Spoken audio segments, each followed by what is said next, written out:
Hey everybody, so we are here continuing our House of Values series, and today we are going to be talking about how we here at 412, we are going to be a group that enjoys life. We enjoy life here. This is a hard one to do a video on or really even preach on because there's lots of verses throughout the Bible that talk about being joyful and being merry or cheerful and things like that.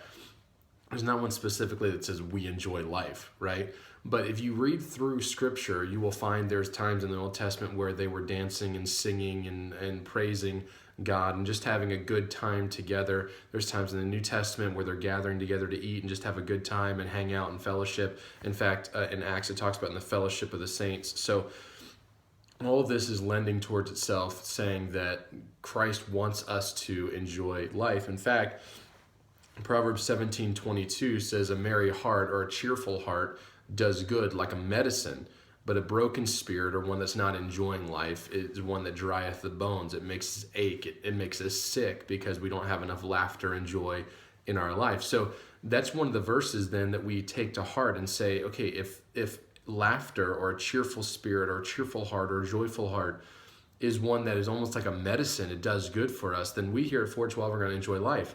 We're going to have fun doing things.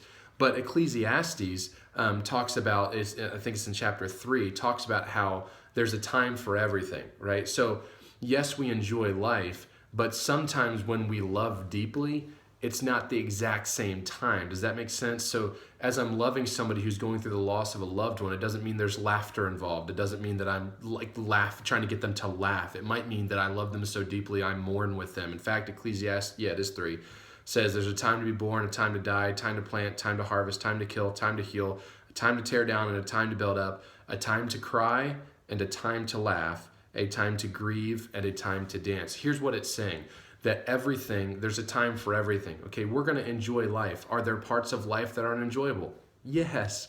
And that's where we have 412 members who will love us deeply and who will speak highly of us. And later on, we'll talk about how friends become family and we take care of each other and we love each other deeply. That's when that comes in. But when it's not one of those times, man, we're going to enjoy life. Don't be a stick in the mud.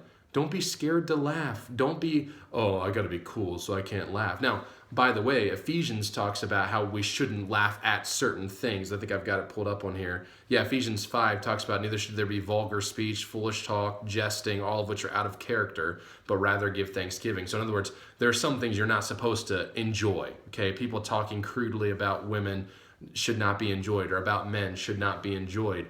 You should be enjoying Christ honoring things. That's how we enjoy life. And I encourage you today, challenge you today, enjoy life. Have a good time. Be joyful. Be cheerful today. Even if you don't feel like it, be joyful because a merry heart or a cheerful heart does good like a medicine. The teen of the day today is Brady. Pray for him. He was in Terre Haute on Sunday visiting with his grandmother. So he should be back now and should be back in school. So pray for him for school this week. And then as we see him, hopefully tonight, that we have a good service. All right, bye.